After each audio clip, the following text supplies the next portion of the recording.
안녕하세요. 어렵고 까다로운 보험을 속 시원하게 알려드리는 셀리 언니예요. 여러분, 그동안 MG손해보험이 어떻게 될지 궁금하셨죠? 걱정도 많이 하셨을 것 같아요. 저희 고객분들도 매달 보험료 내실 때마다 전화하셔서 보험료를 내야 될지 말아야 될지 걱정하시는 분들이 많으셨거든요. 그런데 이 보험회사가 파산하는 거는 일반 금융회사가 파산하는 거랑은 조금 다른 측면이 있다고 보셔야 돼요. 그래서 다른 저축은행이나 뭐 금융기관이나 이런 것들이 파산하는 경우가 간혹 있기는 했는데 그때는 예금자 보호법에서 보전을 어느 정도 받으시니까 서민분들을 좀 보호할 수 있는 그런 기능이 있었거든요. 그런데 보험 상품은 만약에 금융기관이 파산을 하게 되면 원금을 보장하는 게 아니라 물론 예금보험기금에서 5천만 원 한도로 보전을 해주는 그런 제도가 있지만 원금을 보상해주는 게 아니라 해지 환급금을 보호해주는 거기 때문에 내가 낸 돈이 다 없어질 수도 있는 그러한 위험이 있는 거죠. 그리고 또 보험을 가입을 했는데 지금 보험 상품이 해지되거나 파산해서 없어지게 되면 내가 새롭게 보험을 가입을 해야 되는데 뭐 질병이 있거나 다치시거나 이런 병력이 있으셔서 보험을 가입할 수 없는 상황이 될 수도 있잖아요. 그래서 보험회사가 파산하는 경우 이 위기가 파급되는 효과가 굉장히 큰 타격을 주는 그런 고객분들도 많으시거든요. 그래서 금융당국에서도 고심이 컸을 것 같다라는 생각을 합니다. 그래서 제가 지난번 방송할 때도 보험을 그냥 이게 파산한다더라 해서 보험료를 납입하지 않고 실효를 시킨다거나 그러면 나중에 이게 다른 보험사로 이전이 돼서 보장을 계속 받으실 수 있는 기회를 놓치실 수가 있다라고 말씀드렸죠. 그런데 제가 생각했던 거와 같이 금융당국에서도 아마 그런 부분을 고민을 많이 하셨던 것 같아요. 그래서 MG손해보험의 122만 보험 계약자들은 그 계약 조건 그대로 변경 없이 동일한 내용으로 보장을 계속 받으실 수 있도록 금융당국에서 이 결정을 했다라고 보시면 돼요.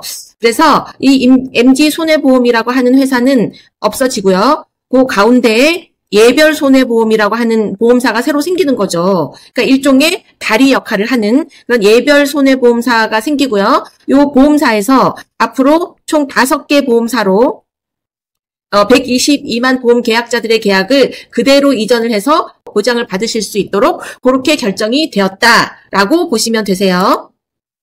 그래서 금융위원회는 9월 3일 정례회의에서 MG손해보험을 계약 이전 결정 및 영업정지 처분을 의결하였다라고 발표를 했어요. 그래서 요거는 기존에 갖고 있는 122만 계약자분들의 계약은 다른 보험사로 이전이 되지만 추가로 영업을 하거나 계약을 더 모집하거나 이런 활동은 하지 않는다라고 결정을 내린 거죠. 그리고 그동안 이제 결정을 내리기까지 어려움이 많았었는데 그 어려움의 하나의 문제가 그 MG손해보험 노동조합의 근로자분들을 어떻게 할 것인지에 대한 부분이 굉장히 이제 관건이었는데 그 이해관계자 간 협의도 원만히 마무리가 되었다라고 발표를 했습니다.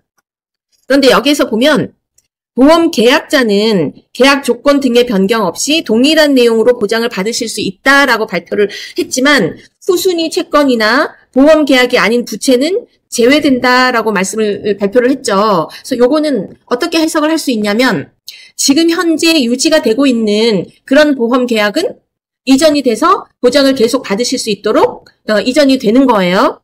그리고 또 실효가 되었거나 이런 계약들도 향후에 다른 보험사로 이전이 돼서 그 계약을 다시 부활을 하거나 이렇게 해서 보장을 계속 받으실 수 있도록 이전 조치가 되지만 부활을 할 수 없는 시효 계약이 있죠. 실효된 지 2년, 3년 지난 예전에는 2년이었지만 지금은 3년으로 변경이 되었죠. 그래서 3년이 지나서 더 이상 부활할 수 없는 그런 시효 계약들은 계약 이전이 되지 않을 확률이 높죠. 그거는 이제 해지 환급금을 돌려줘야 되는 부채에 해당될 수 있기 때문에 부채는 제외된다라고 발표를 했어요. 그래서 계약이 지금 현재 정상으로 유지 중이거나 또는 실효가 되어서 앞으로 부활해서 보장을 계속 받을 수 있는 그런 보험 계약들은 다른 보험사로 이전이 돼서 동일한 조건으로 보장을 받으실 수 있도록 결정이 되었다라고 보시면 돼요. 25년 9월 4일 일부로 MG손보의 모든 영업은 정지된다라고 발표를 했어요. 그리고 MG손보는 계약 이전과 청산에 필요한 업무만 수행할 수 있다라고 결정이 되었고요. 그래서 앞으로 예별손보라고 하는 보험사에서 MG손해보험에 대한 모든 업무를 개시한다. 그래서 예별 손보에서 중단 없이 정상적으로 수행이 된다라고 결정을 했어요. 그래서 지금까지 MG손해보험이 이 매각이 된다 또는 다른 회사로 이전이 된다 여러 가지 갑론을박으로 문제가 많았었는데 그동안 MG손해보험에서는 추가적인 계약 활동은 하지 않고 있었어요. 그 대신 이제 보장을 해드리거나 또는 고객분들의 문의를 해결한다거나 이런 것들은 고객 창구에서 계속적으로 업무를 해드렸었고요. 그리고 이제 자동차나 또는 손해사정 및 현장 출동 등의 업무는 차질 없이 수행이 그동안도 되고 있었다라는 거죠. 그래서 이 MG손해보험 사태를 보면서 다시 한번 느낀 거는 이 보험회사가 파산을 하게 되면 그 이후에 파급되는 문제들이 여러 가지가 발생이 된다. 물론 고객분들의 긍정적인 손해도 발생을 하고요. 그리고 긍정적인 손해가 발생하는 것으로 끝나는 게 아니라 이분들이 가입한 보험에서 계속적인 보장을 받으실 수 없도록 될 수 있기도 하고요. 그리고 또 이후에 추가적인 보험을 가입을 해서 보장을 계속 받아야 되는데 그게 불가능할 수도 있는 그런 사태가 발생할 수 있기 때문에 보험회사가 파산했을 경우에는 바로 청산되는 그런 이 확률보다는 그 보험 계약을 어떻게 하여서든 다른 보험사로 이전을 해서 아파서 치료비를 준비하기 위해서 보험을 가입한 여러 고객분들의 보장을 받을 수 있도록 금융당국에서도 충분히 신경을 써서 그런 피해를 막도록 할 것이다, 조치를 할 것이다 라는 게 저희들의 예상이었어요. 그래서 그런 거와 동일하게 MG손보도 마찬가지 다른 부채나 여러 가지 자산은 청산이 되지만 122만 고객분들의 계약은 다른 보험사로 다 이전이 돼서 보장을 동일한 조건으로 받으실 수 있도록 잘 결정이 되었다라는 걸 볼 수 있죠.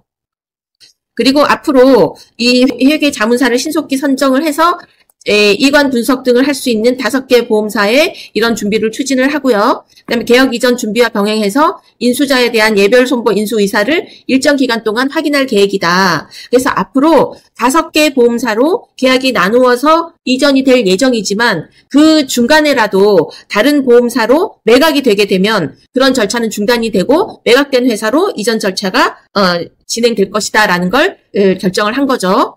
그러면 이제 9월 8일 MG손해보험 계약 이전 총괄 회계법인이 한영으로 정해졌죠. 그래서 MG손해보험의 가교보험사인 예별손해보험의 자산부채 실사와 5대 보험사 삼성화재, DB손해보험, 메리츠화재, KB손해보험, 현대해상 등 총 5개 보험사로 계약 이전을 맡을 총괄 프로젝트 관리 조직이 한영회계법인으로 선정이 되었다라고 발표가 되었어요. 그래서 그동안 불안하시고 걱정이 많으셨던 고객분들 이제부터 한시름 놓으시고 보장을 잘 받으실 수 있도록 보험료를 잘 납입하시면서 끝까지 잘 유지하시면 특별한 문제는 없겠다라는 말씀을 드립니다.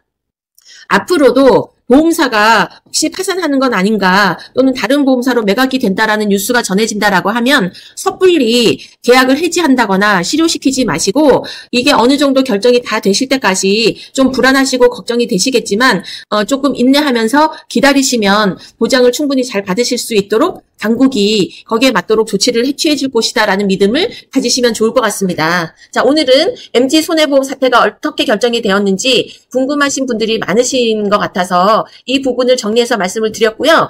향후에 또 보험회사가 파산하는 그런 경우가 생긴다면 이 MG손해보험 사태를 참고하셔서 내가 어떻게 해야 될지를 결정하시는 데 많은 도움이 되셨으면 좋겠습니다. 지금까지 셀리 언니였고요. 오늘 방송 내용이 도움이 많이 되셨다면 구독과 좋아요도 꼭 부탁드릴게요. 감사합니다.